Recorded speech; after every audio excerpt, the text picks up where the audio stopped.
Hello and welcome to another episode of the God is Geek podcast. My name's Chris White and joining me this week is Mr. Gary Bailey. How are you doing? I'm okay. Ish. Good to hear. Ish. Good. Well, it's better than shit, I guess. Yeah. So that's something. And also joining me is Miss Nicola Ardron. How are you doing? Very well, thank you. I've returned from foreign You have shores. returned. I'm back. After living it large. Oh, yeah, right. No. Just relaxing, just snoozing a lot on a sun lounger, pretty much. Oh no, that sounds like heaven. But yes, I have returned. So there's a lot of games that we've all been playing. So we'll try and get through them. We'll start off with Gary. What have you been playing? F1. F1. Yeah, which. And I wasn't like a lot of reviews were glowing. Yeah. Yours was it's never a bad score, but why isn't it as good as many others have found it? I found that it was basically last year's game with a few new bits. There was. I mentioned this in the review. There were bits that were actually seemed to be cut and pasted from last year's game, which I don't know. I found pretty poor, to be honest.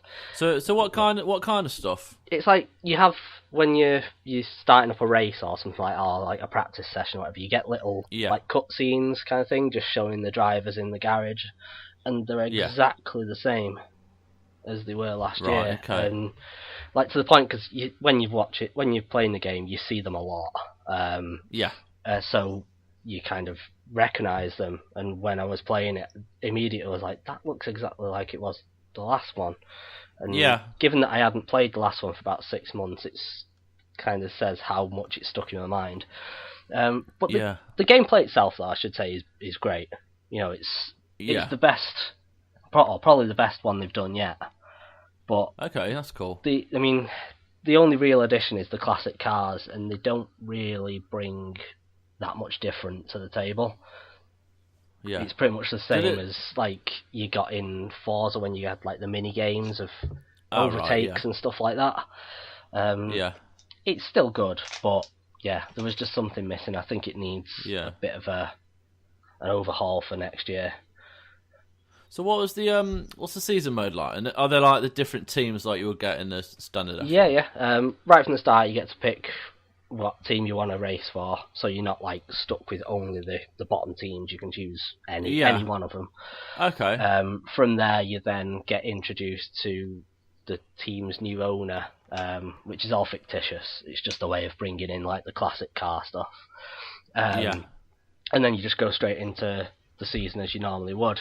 You can customize it as well a little, so you can have like full length qualifying sessions, or you can just do it as single lap ones and stuff like that. The race length you can customize as well. So if you really want, you can do 100% race length, which as much as I like F1, I think that'd be a little bit torturous for me. It's a lot, isn't it? Yeah, because you're talking sort of 50, 60, even 70 lap races in some instances. But from there you then go into doing your practice sessions and your qualifying, and then into the race proper. Which all is as good as it should be. The races themselves are very good. The AI has improved quite a lot. Cause before, when you'd overtake someone, half the time they'd hit you as you went past. Not always like knocking you off the track or anything, but it'd happen and it'd be annoying. Whereas this time they seem to be more aware of the surroundings. So when cars get in front of them, they'll tuck in behind without smashing into them or something like that, and it works quite well. Okay. Do you get is it all licensed drivers? Yes. Yeah, it's the full package. And they got the old cars. Have they got any of the old racers? Like, I keep calling them racers. They call them drivers. I don't know much about F1. I don't think it matters. Can I call them racers? Yeah, racers, drivers. It's basically the same thing. You want to sometimes, right? Okay. Especially when your engineer's just chatting shit at you all the time. You're like, just let me race, please. So how long are they like the pit stops? Do you have to do fully like everything's like manual, you have to do everything, or could you just switch an option to get them all to do it for you? There is like options with like pit assists, even stuff like your pit lane limiter, like your speed limiter. So you can have that where you have to press the button when you're leaving the pits to turn it off, so you're not just driving down the road at 30 mile an hour. And the actual pit stops are proper. You go in, you stop at the right point, then they'll come in and do the thing, and away you go.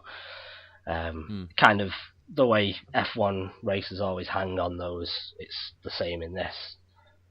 Right. Everything about it is about as realistic as you can expect. So let's say it's a very, very good game, just held back by a bit of laziness, I think. Yeah. Well, how much innovation can they do with these, Gary? It's like every year. It's an annual thing, isn't it? I'm not big on races, as you know. So it's an annual thing. Like, how much... it's just driving cars around a track, isn't it? Yeah, but it is.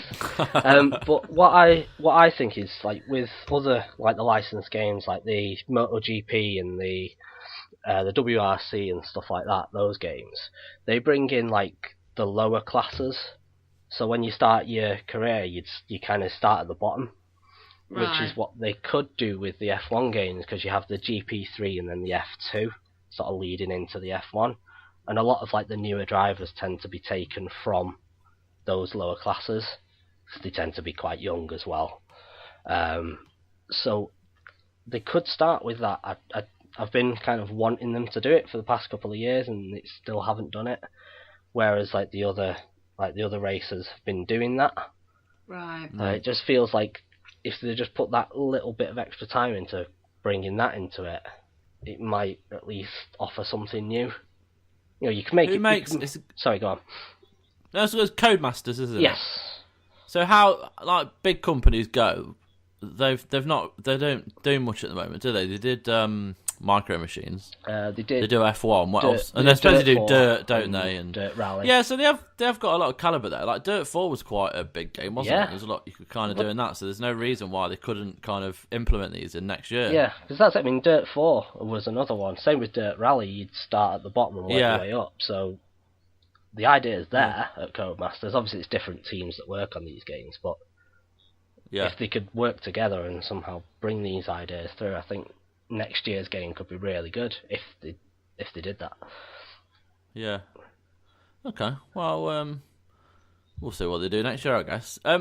Nick, you've been on holiday. I've been away. I don't know if I've mentioned lovely time away. you may have done a few times. Posted some bloody photos with some nice bloody alcohol, and people have been at work. Beer on a beach. Oof, lovely. Beer on a beach. But I mean, you've played. Well, one thing I know of, and that's the second episode of Minecraft Story Mode, Season 2. Yes, it did. So what's it like? It's alright. It's better than the first one. Found the first one a bit ploddy, a bit pointless actually, for quite a bit of the story.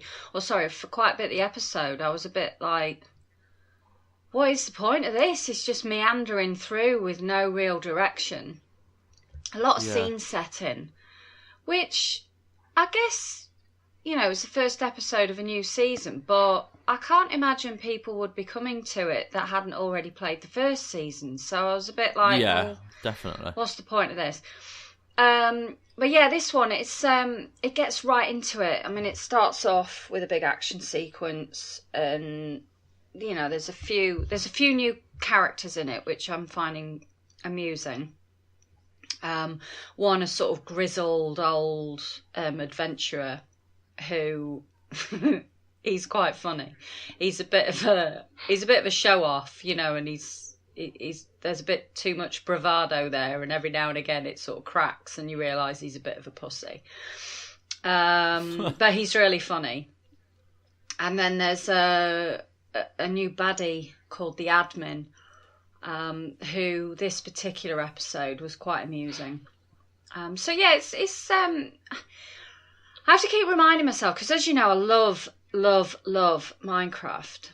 I wasn't sure about that, Yeah. I mean, I don't mention it often, but I do love Minecraft. And I have to keep reminding myself that this story mode isn't really aimed at me, a middle-aged woman.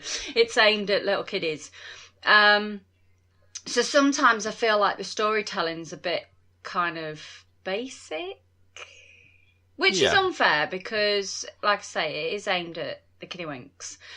And there's a few sort of jarring things in it that really sort of stand out to me, and that is the YouTubers who are in it, who in this instance only seems to be Stampy and Stacey Plays. So they're in it, and they stand out. Every time they're in it, they really stand out, but they're not too intrusive in this episode. They've only got a very small sort of bit part. But I kind of... It kind of does me nut in a bit. which is... It's not aimed at me. This game is not aimed at me, and I appreciate that. But it does do me head in a bit. But yeah, anyway... there's a few things developing in it which I find quite interesting. Like this baddie is called the admin, and I kind of like that as an idea, as a kind of like meta thing going on. Because the admin, he can change like the night and day cycle, and he can make a biome into a snow biome even though it's not a snow biome, and he can just like manipulate the parameters of the world that these people these characters are living in. So I kind of like that because I think it's kind of a neat little idea. And you've also got one of the original characters, Lucas, who is currently writing the story of Jesse and his adventures, or her adventures, which again is a kind of meta thing, like it's being written as you're kind of doing it, which I think is another interesting little narrative technique. But yeah, it's a lot more action packed. I enjoyed it. There's a few giggle moments, quite a lot of QTE stuff. I'm playing on PC, and as you know, I'm a bit keyboard dyslexic on PC. But the QTEs are very generous. Again, probably in line with the fact that it's aimed at kiddywinks, not me. So yeah, it's good. It's developing. I'm keen to see where it goes next. I did mention in my review, though, I'm a bit confused about the constant sort of character rotation, because when the first season started, we had 4 characters: Jesse, Axel, Olivia, and Ruben is Piggy. Spoilers, Piggy dies. But Axel and Olivia, they've just seemed to have dropped off a cliff. Now, I know where they are. They sort of disappeared maybe 3rd, 4th episode in on the first season. And I'm like, then where are they? Where are these characters? I don't really get it.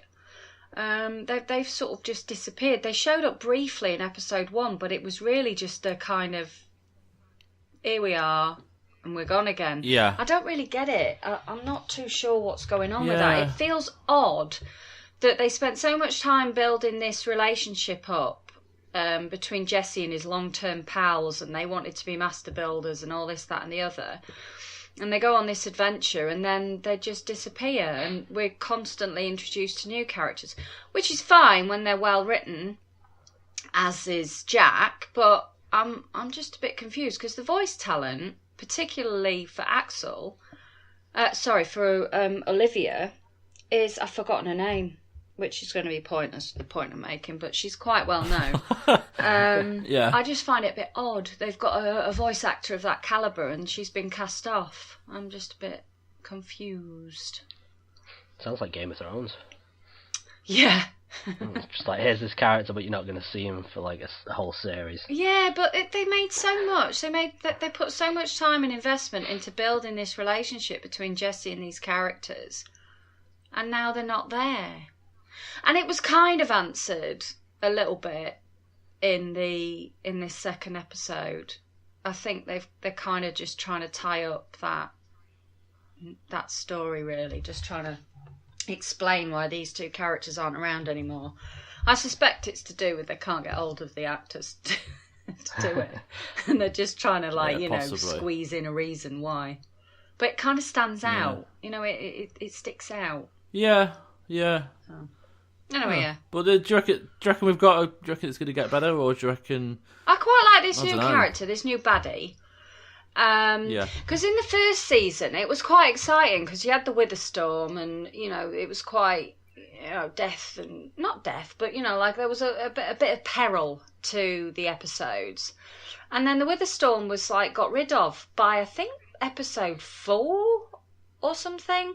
And it's like, well, where's it going to go now if there's no Wither? And then they like announced there was another like 4 episodes after that. And it got a bit, I don't know, it just got a bit like they were doing it just because they could. There wasn't really any like running theme. They were almost like standalone episodes, and I just felt a bit like it lost its way a bit. But hopefully, the admin is going to feature throughout this season as a kind of recurring baddie who pops up and irritates Jesse, because it's good. Like I say, it was quite, there was some neat little tricks in it, like you know, it's asking you to build stuff a lot more, like use a lot of the mechanics that obviously the base game, you know, the source game Minecraft has. So you like building pickaxes and bows and stuff like that, and then you use them in like little events, which is quite cool. I quite like that, because in the first sort of season they didn't really do an awful lot of that.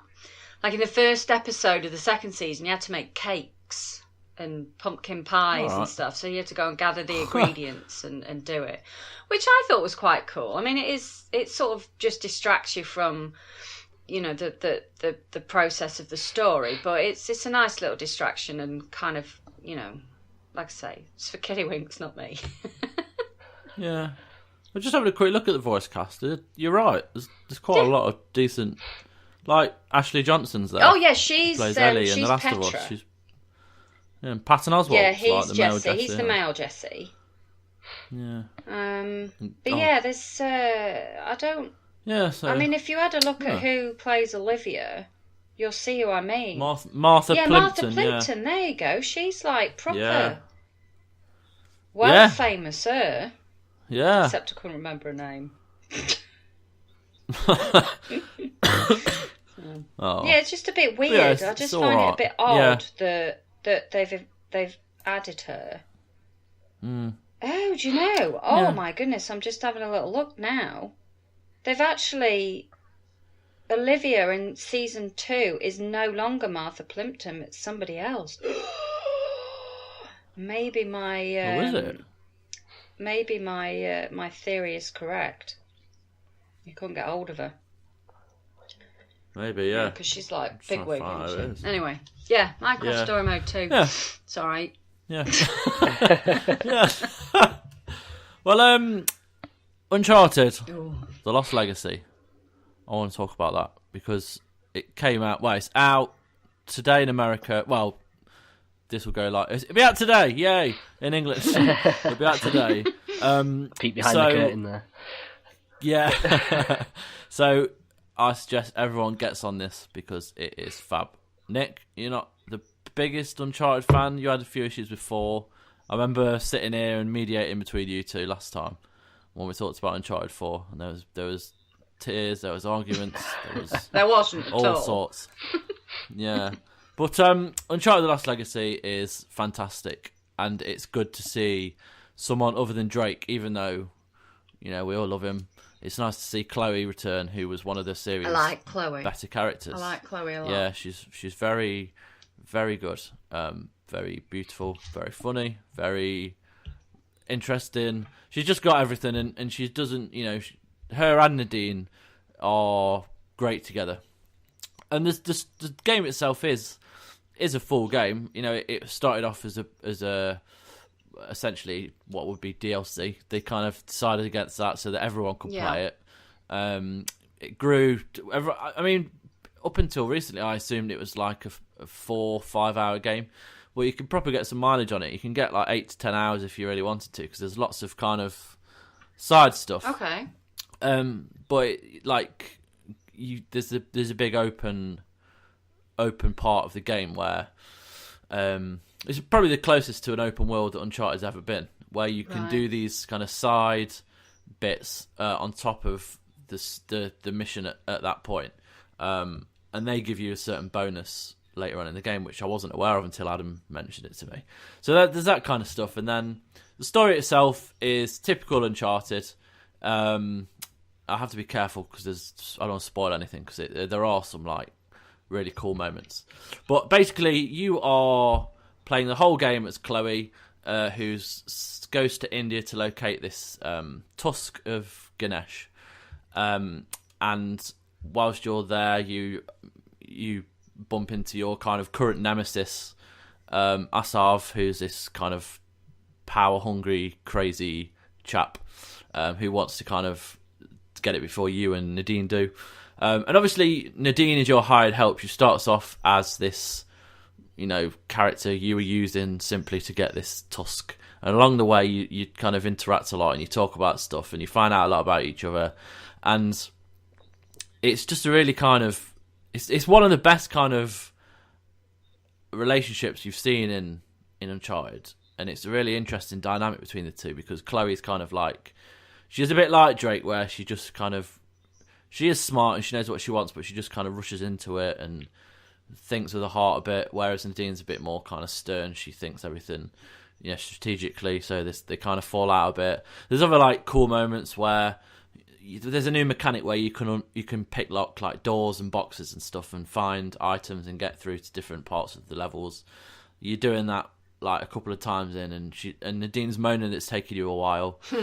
And then like on the very last kind of click of the lockpick, she just smashes the window and reaches around and opens the door for you, and it's like quite a cool little moment that you're not expecting. But yeah, it's again, it's stunning to look at, and you. Like photo mode, Nick. My God, the photo mode. It's teeming with the visuals are significantly better than Uncharted 4. I found, even though that was stunning. Yeah, there's just like not insignificant moments, but moments that I don't want to spoil. There's just like when you're driving around in your Jeep in this kind of open world. It's like a jungle, and there's this moment where you fly through this like little rivery bit, and there's like these flamingos that just sat there, and then as you drive through it, they all fly off into the sunset, and then there's like some parrots cawing about and flying around, and it's just a really colourful, like bright world, and you get to explore it, and you can take your time and look around, and there's all those collectibles, the treasures that you can find again, which there's tons of them here, so that there is plenty outside of the main story to do. I suggest if anyone does get it, they just don't rush it. Am I right in thinking you don't need Uncharted 4 to play it? It's standalone, isn't it? No, you don't. Yeah, it's completely standalone, so you can just buy it on the PlayStation Store. Is it digital only? I think it's about £30. I don't know. I don't think so. No, I think it's on disc. But I'm not entirely sure. Yeah, but it's a reasonable price. It's like £30 for, as I say, an 8 to 10 hour game. Okay. It's about half Uncharted 4, but then the first Uncharted was about similar to that, I think. So there's a lot of mileage out of it, and I gave it a 10 because for me it's a perfect kind of game. And if you don't believe me, then go fuck yourself. So there you go. So yeah, that's Uncharted. What else have we been playing? So you two can kind of both have an input on this because you've both kind of played it to some extent. And I'm not really bothered about it, so that helps. The Escapists too. Yeah. Gary, you've reviewed it. I read your review this morning. It's up yesterday. Fuck's sake, times. It went live. If you listen to this, it went live yesterday. So yeah, it sounds all right. Yeah. It doesn't sound anything special. Like, I mean, I play Prison Architects, and whilst you're not really escaping prison, you are maintaining prisons, and I enjoyed that quite a bit, and I assumed this would be a bit like that, but it's not. So if you wanna just go for it, mate. What's it kind of? Where does it fail? It's just, I don't know. It's all about escaping the prison, but I don't know. Half the time I just found myself time managing and inventory managing and just doing little side quests and stuff like that. It's like it's got, there's a lot to do kind of thing, but I don't know. You just never really feel like it's telling you what to do. Like the tutorial is crap, to be honest, because they've done it as like a little flashback. This guy is telling you how he escaped prison while he's lying on a beach speaking to some random person. Yes. But although it is telling you how to do things, like you can put a bar of soap in a sock and use it as a weapon, that kind of thing. It just, because of the way it's telling you, it's not actually like giving you the directions of how to do it. Yeah, so you just have to find it yourself. Yeah, so by the time you actually get to the main game, you're then just working it all out for yourself anyway. And it's just a little awkward. But yeah, it's not a bad game, I should say that right up front. There is a lot to enjoy about it, but I don't know, it just feels like there should be a bit more encouragement towards the actual escape part. I mean, the second prison was actually a bit more fun, where you're the only prisoner, but you're on board this moving train. Right, okay. And basically you've only got a set amount of time before it reaches its destination, and they've sort of it suggests that when you get there you're basically fucked. You probably death row, that kind of thing. And there's several different ways that you can escape, but there's a lot less of the time management stuff there. So because you've only got, I don't know how long it actually was. It only took me a few minutes. But it's like you can find a way to get this horse to come to you and jump on that and escape, or you can find ways to like uncouple carriages. Thank you. That's the word that I was trying to find. And you've got like all sorts of different ways of doing it. But it's still, I don't know. There's no reason to go back, even though there's different ways to do it. I didn't really feel like I wanted to do it a different way. And the progression is kind of based on you having to do that at some points, because you get keys for doing certain objectives. Not always escaping, some of its other things as well. But you need those keys to unlock new prisons. Okay. And I don't know, some of it just... There's a lot of busy work in it, isn't there? Yeah. I mean, when you're in like a normal prison, it's like, okay, at this time you've got to go to roll call. Yeah. You go there, and then after that it's like, right, you've got to go to breakfast, or you've got to go do this, that, or the other. And if you don't show your face at this point, you then... It'll raise your alert level, won't it? And it'll make the guards more aware of what you're doing. I played it in preview, and I mean, I never played the original Escapists, but I did play the Walking Dead version of it, which I really enjoyed. And I just, playing it in preview, I was a bit like... Because the busy work stuff kind of gets on your nerves a bit, because the actual prison day isn't very long. So, bell goes, you've got to go to morning roll call and then to breakfast. So... the first sort of 5 minutes of each day, you can't do anything to escape anyway. And then I think you have to go work out after breakfast and then shower. And then it's like job. You've got to go to your job. And I don't know about you, Gary, but I could not work out how to get a job. It's a real struggle, because it's working out how to sabotage someone else so that they then lose that job. And then you can go and get it, but it just, again, it never really gives you any hints as to how you do that. Yeah. And you have to work everything out by yourself. I found as well that I was just getting beaten up by other prisoners, like for no good reason. And I'll have got a contraband item, and I'd be on my way back to my cell to kind of hide it in my desk. And all of a sudden, I'll just get punched by somebody, knocked out, and then the medical staff will come and get me, and they'll go, "Oh, you've got a contraband item," take it off me, and then obviously I wake up in medical. But I'm like, bloody hell, it's taken me 3 prison days to get that contraband item, and I've just lost it straight away, so now I've got to work out how to get another one. So it got a bit, in preview, I got a bit like, do you know, I can't be arsed.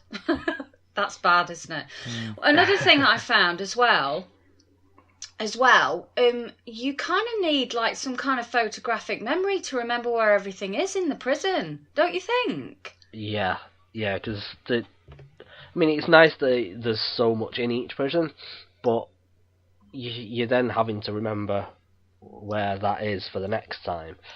Like even sometimes you can go to the library and you can read and it gets your intelligence up, so you can build better. Yeah, it opens up new crafting recipes and stuff, doesn't it? Yeah, but sometimes you're like, right, where's the library again? Yeah. And then you're wandering around trying to find that, and some of the prisons are quite big. Yeah. So you and then multiple floors as well. Yeah.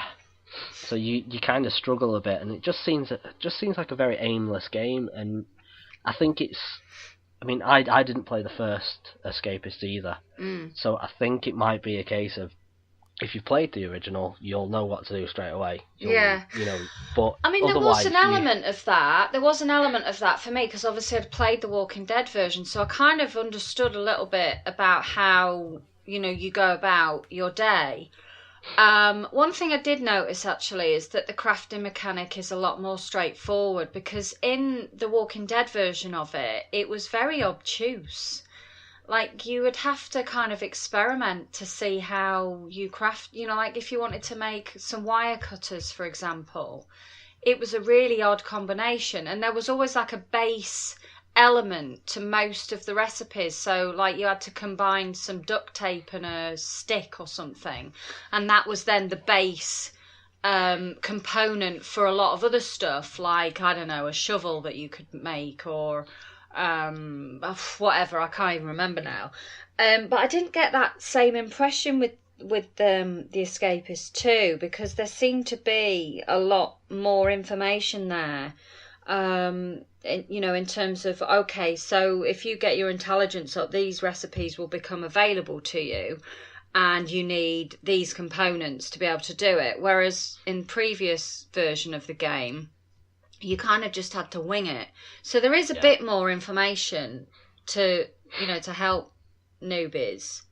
But yeah, it is a bit obtuse sometimes because it's like, well, I mean, I was trying to like tunnel out of my room, and I forgot that there's lots to think about because like if you don't cover up your cell door at night, you can't. And the guards will see you like tunneling or digging in the wall or whatever, and then that's it. That escape plan is kiboshed. So there's lots for you to remember, like lots of little things for you to remember that can. And if you don't remember them, it totally fucks up your plans, and then you're like back to square one, aren't you? Trying to work out, okay, well that's kibosh. What do I do now? You have to watch out as well because like when I was trying my first escape. I did cover the bars, and I started to dig into a vent kind of area. Yeah. But then later on, a guard went through that area and saw the damage to the wall, which then saw that repaired and me get a baton to the face. Yeah, because then you're supposed to craft a poster. Like, if you craft the poster, you can put the poster over the hole in the wall that you're digging. Yeah. And it's all these like little tiered bits that you kind of have to do with trial and error. And that's fine. It's almost like not a roguelike because of course the prison's the same every time, but it is a little bit like that where you just try little things, fail, okay, right, I'm going to start again. Now I know that if I dig in the wall, I've got to cover my bars at night time with a sheet, and then I also have to have a poster to cover that up the next day. So it's like that. It's a little bit of incremental progress all the time. But after a while, you kind of just... Once you've had 3 or 4 goes at it and you're making incremental progress, the other stuff where you have to be at roll call, you have to go to the dinner, you have to go to your job, they kind of then get in the way and they become irritants to me because I'm like, oh, for God's sakes, I'm nearly there, one more hit of this and I'll be through into the next room or whatever, and it's like, I've got to go and chuff in, have my breakfast or whatever. Yeah, it just grates after a while. Yeah. And you just YouTubers. You kind of want it to just be over. You want to you want to move on to the next prison, or you want to just finally escape, and just sometimes you're just like, I can't be bothered. And I think that's where it got me. I wanted to enjoy the game, but I just wasn't, because I was too busy managing where I was supposed to be rather than my actual escape attempts, and it just it just got boring. The thing that I remember thinking when I was playing the Walking Dead version is that for the right type of person, this game would be brilliant. Yeah. If you know what I mean. But if you're not that way inclined, I think then it becomes a chore, or you just don't get it. You just don't understand. Not that you don't understand the mechanic, that's not right. But it's not something that appeals to you. You don't find fun in it. I think for the right type of person, it's an excellent game, because there's so many different ways that you can escape. And I can see, in terms of replayability, some fun for somebody to try and work out how to do it quicker, or try and make it as complex as possible, but there's some flair to the escape. Do you know what I mean? Like, let's get some meat and we'll, befriend a dog who then, lets us do something. Do you know what I mean? I just added a little bit of flair to the escape. So I can see how it can be really, really fun for a particular type of... But I think if you're not that type of person, it's not a very accessible game, is what I think I'm building up to saying. Yeah, not like a similar sort of game is like Hitman. Like, you've got several, a myriad ways to get through a contract by killing anyone in any particular way. Whereas this, I don't know, you just don't have that same level of accessibility. Hitman, pretty much anyone can play it and anyone can finish a mission. You might do it pretty sloppily, but you'll do it. Whereas this one, I don't know, it just feels like if you're not of a certain mindset, you're just not going to care enough. You're not going to want to get to that end, even if you do it sloppily. It just kind of... I do agree. It loses something. I think it's a very niche game because of the accessibility, and if you're not that way inclined, like, for example, me, personally, I'm not a details person. So this game is incredibly detailed, and you need to remember and have a structure. I mean, you almost need to have a structure for the next 3 days of the prison, don't you? Like, okay, so this day what I'm going to do is I'm going to go after breakfast and all the things I've got to do. I'm going to go and do this, and I'm not going to deviate off that, because that is what I'm going to do. And then the next following day, I'm going to maybe do a couple of the tasks that have been set by some of the other inmates, because I need gold, because on the third day I'm going to go to this other inmate who's going to sell me this component, and then on the fourth day I'm going to craft that component. Do you know what I mean? You almost have to have your week planned out. And if you're not that way inclined, which I'm not even inclined that way in my real life, I think it doesn't gel with you. And I think that's what the problem is, because it's not a bad game. I think it's potentially a very, very good game. And as I say, I really enjoyed the Walking Dead version of it. But I think that because it is so intricate and obtuse at times, that I think if you're not that way inclined, you're not going to enjoy it. Plus, it's got YouTubers in it, and I want to talk to you about the YouTubers, because what is the point? Jacksepticeye, I remember being in it, and Dan TDM. Are they the only two? I think there's more, but I'm not. There's ones that I don't know. Right. So it's like, what is the point of them? Because the only thing I can think of, I thought they were in my game. I thought, oh my god, am I playing this with YouTube? And then I was like, no, they're just NPCs, aren't they? Yeah, I think it's because like these are ones that played the first game, like The Walking Dead, on their channels, right? And I think it helps like get the game a bigger audience, and I think it is like almost like a thank you to those people. But at the same time, it's just icky. I just I don't like it. As baby as that sounds, I don't know. It just feels unnecessary, and you can customize the prisoners. So I think there is a way of kind of getting them out of the game, but that's customizing everyone kind of thing. It grates though, dull. Doesn't it? In the same way that they do for me in Minecraft Story Mode, they stand out and it grates. It kind of takes you out because you're like, well, as I say, initially in the preview, I thought, Christ, have I stumbled into their game or something? You know, that fraction of a second thinking, fucking hell, am I being like YouTube did? Because I was like absolutely shocking. And then I realised that they were just, like just that millisecond of like terror.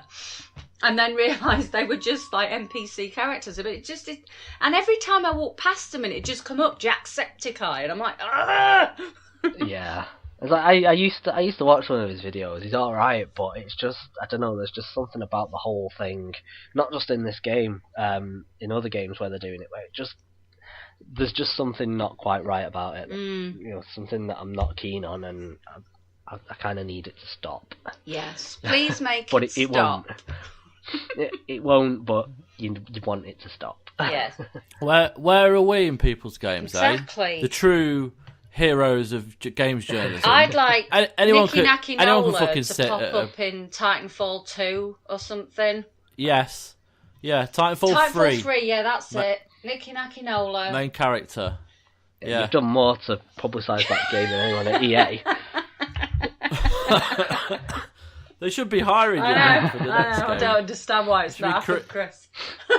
Social media manager, creative director, Titanfall 3.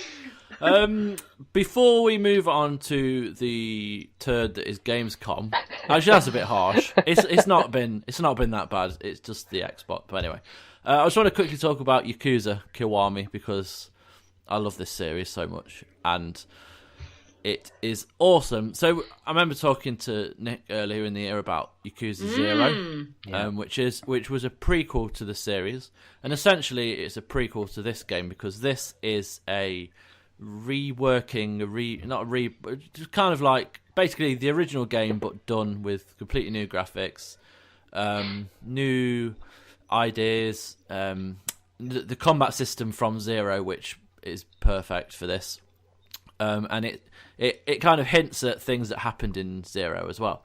So you are Kiryu Kazama, and you are your moniker is the Dragon of Dejima, and you are very, very kind of feared. Are you double Yakuza. Oh, you're fucking triple hard, Nick. He's a right tough bastard. I don't want to mess with him. And he basically covers for his friend who has basically killed this crime boss, and he killed him because the crime boss kind of came onto his friend and he snapped. So Kiryu found out, went to where it had happened, saw that he'd killed the crime boss, essentially told everyone to leave and took the rap for his friend's murder. So he goes to prison for 10 years, comes back out, everything's different, everything's changed. Their family is in disarray. The first one was always kind of a bit more serious than the other games. However, there's still some. I mean, I talked to you about some of the side quests for 0. They're even more like, oh my, right. So there's a side quest where you save this stripper, and she thanks you by taking you for a drink, and you're sat at the bar with her, and she'll be like, "Oh, do you want to come back to mine? Do you want another drink?" And you can be like, "No," or "Oh, go on then." So you have another drink. And then, like, the camera pans down, like just looking at her tits, and then looking at her short skirt, and then it pans back up, and she's like, "Let's go to my place and shag." We shouldn't say it like that, but that's essentially what she's saying. And then you kind of pass out because she's not roofied you, but she's put something in your drink, and then stole your money. She's in cahoots with the bartender. There's another side quest, and the side quest is called Molestation Accusation, where this woman accuses you of touching her arse, and you have to kind of say, "Oh, it wasn't me. What are you doing? You're trying to frame me," and you basically find out that she's framed you for it. It's just really fucking bizarre. It's always kind of sexual, and it's just a bit weird. So those kind of moments are I always cringe a little bit. But the general body of the story and the kind of the freedom you've got in this city and stuff like that, it is really good. And the combat's dead simple and dead straightforward. And it's nice to go back to that story because I used to love it when I was growing up, and it's been a long time since it was out. It's like 10 years ago. Yeah, the first one was the only one I've ever played, and I never finished it. Yeah, it's a long slog. With all the kind of side bits, you're looking at 40 plus hours, which if you've got time for that, great. But the story, it's not horrifically long. It's probably done in about 15-20 hours, I think. Yeah. But it's awesome, and it's dead good to kind of to see it again. And you're revisiting the city that was in Yakuza 0. So if you're still familiar with that city from earlier in the year, you can revisit it like set obviously in the future. So it's pretty cool. But yeah, I just want to mention it because it's awesome and everyone should play it. So moving on to Gamescom, which is happening as we speak. There's been some announcements, some trailers, nothing exceptional. The one thing I was happy about and equally gutted about is the Shenmue 3 trailer, because it looks, the world looks stunning, but the Ryo, the main character, his face doesn't move at all. Like, there's no expression throughout the whole of the trailer, and it makes me worry about it. And I don't think it's going to be great. Yeah. I think they've fucked it. That's a series that I've never understood. I remember playing when it brought out on the Xbox, and it was was it Shenmue 2? Yeah, and Shenmue 2, yeah. I was playing it, I was utterly bored. I just didn't see what everyone else saw in it. Yeah, that's fair. It's really bizarre. So when everyone's going mad over Shenmue 3, I was kind of like, no thanks. For the time it came out, I did love it. Yeah. I played because that's the reason I got a Dreamcast, was to get that. And then they released Shenmue 2 on the Dreamcast, except they didn't have the it was all in Japanese. Yeah. Which is fine. I'm fine with that. But then they released it on Xbox with the kind of English subtitles and dialogue, but it was already dead, so it never really took off. And then people have been banging on about a third for a while, and for a long time I was very much keen on seeing a third. However, the way it's come about, it doesn't sit well with me. I would have rather it just have happened where a developer and a publisher work together properly and fund it properly, because the original cost, I think you're looking at well over 100 million. Yeah. And this got a Kickstarter of 6 million. That's it's weird. It was Kickstarter, wasn't it? And then got a publisher and stuff. And it was kind of, Deep Silver have just come on board as publishing it. But yeah, Sony have got a hand in it. I don't know. It's just I'm just worried about it and the way it's kind of come about. But yeah, there you go. So that's one of the trailers. But at Microsoft, they had their conference. Was it 2 nights ago, wasn't it? And they announced quite a bit. The Xbox One X pre-orders are now live. They confirmed some new enhanced titles that are going to be on it. There's a new trailer for Middle-earth: Shadow of War. Assassin's Creed Origins got a new cinematic trailer. Sea of Thieves, you saw that, which was pretty much the same. Yeah, they essentially showed it to say that there'll be cross-support and cross-play between PC and Xbox. Other little bits like remasters of Age of Empires 2 and 3, and then the sequel, Ages of Empires 4. But do you know what? A Recore, wow. Yeah, we've finished the game now. Yeah, yeah. It's like, what's the point? And I never played Recore. It just felt. I think Mick reviewed it for us, and he enjoyed it to a point, but it wasn't. I just wanted something, and obviously with Crackdown 3 being pushed back before, what they got, they really are. They've failed. This wasn't technically a conference, but I don't know. It was a bit cringy. It was cringy, wasn't it? A bit cringy. I didn't want to say, but I thought it was really cringe. Yeah. But I will say that Jurassic World game, I'm 100% on board with that. I know it's not an exclusive or anything, but but Operation Genesis was cool back in the day. I adored that game, and if this it does look good. It does look good. If this is basically the sequel to that, I'm sold. Well, is it due out around the time of? It's the new film. New film next summer. Next. So I think it'll be the right sort of time to release it.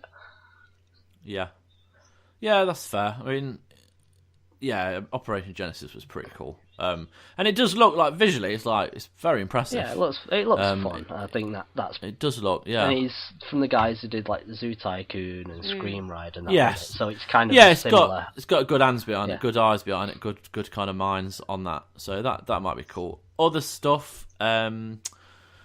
EA released a few bits and pieces. The new trailer for the Starfighter Assault nice. In Battlefront 2, which looks practically orgasmic. That's going to be cool. Some Need for Speed shit. Cats and dogs are coming to Sims 4, everyone. So there you go. Battlefield 1. Oh, yes. Dropped the ball there. I dropped the ball. I'll get my coat. And then there's a few other bits. I mean, Bethesda have got stuff to say, and Ubi as well. Square Enix announced the Final Fantasy 15 mobile thing that you were going on about, Gary, in Slack. The little Chiba, I really like the look of it. I mean, I've barely played 15 on my PS4, but I mean, it's supposed to just be like a retelling. I think it's just like a shorter version of the game, but it looks like sort of Final Fantasy 9 sort of thing, Yes. And that art style for me was brilliant. It just caught my eye. I know I won't play it because I've barely played the PS4 version, but just the idea of that art style just makes me want them to do more of it. Yeah. I mean, when's that coming out? Was it a release for it, or is it just in development? I didn't see anything about a release. I may have missed it though. But I know it's like this. I think it said the first episode is going to be free, and then from there, I don't know whether it's going to be a case of you buy the season, as it were, or whether it's like you just buy an episode at a time. But nice idea, at least. Final Fantasy. Yeah. For those that don't want to spend the 200 hours playing the normal version. Yeah, I mean the normal version was excellent, but towards the end it was just. I still haven't played very it. Laborious. I've got it on the hard drive. I've just not played it yet. It's awesome. Like I've never played a Final Fantasy. A massive fan of. I've played the 7. Played a little bit of 7, 10, and 12, but not everything. But it was excellent. It was really good. Speaking of 7, where is that remaster? Yeah. Don't even think Square Enix now. Right. Okay. I don't. I mean, there's the PlayStation Experience coming up soon. They're going to be heavy on Last of Us 2. I think they might even announce something to do with Final Fantasy 7 because why not? It was out of E3. We'll see. I reckon we might get a bit of news about it soon. If we don't, then I don't think it's coming for a good 3 years. Yeah, it's going to be a while, I think. Because they're releasing them like episodically, aren't they? And each episode's like 8 hours. They were saying originally. Yeah. So if they haven't got first episode done soon, then it might be I don't know. Right. Well, we're going to have like a Half-Life situation, aren't we? They'll release like a couple of episodes and then nothing will ever happen after that. Yeah. Oh, which is just a shame. We'll never get that game. But, So I mean, that's Gamescom. There's still a few more announcements to come, but I don't think we're going to get anything to blow us away. No, it feels a bit underwhelming, doesn't it? It does. And I often feel like we end these podcasts on a downer recently. So I don't really know how to pick everyone's spirits up. But I suppose we're coming into silly season now, aren't we? Oh God, yeah. There's some fantastic games coming out. We'll all be covering them. We're starting some Let's Plays very soon, which would be cool. But we're recording them as we do this. So you'll be able to get them all watched. We're basically completing games and you'll be able to watch it weekly on YouTube. Obviously, this Geek of Thrones is left for 2 more weeks before the series ends, which is very sad. But also, I am toying with the idea of doing one for The Walking Dead, because I love The Walking Dead, I like The Walking and I Dead think too. we could. Yeah, well, I think there's enough of us that watch it, so I think we could possibly do something like that. And we are covering a lot more TV. You've got Dan's Game of Thrones reviews, which are like epics. They're like George R.R. Martin's books. They're really, really good, and he's funny as fuck, so you should read them. And yeah, we're just doing lots more bits and pieces. So you can all follow us on Twitter. I'm at FirstAvenger83. Nick's at Wavy_Gravy with an E. Gary's at BlueFury47. And obviously, God is a Geek is at God is a Geek. And you can support us on Patreon.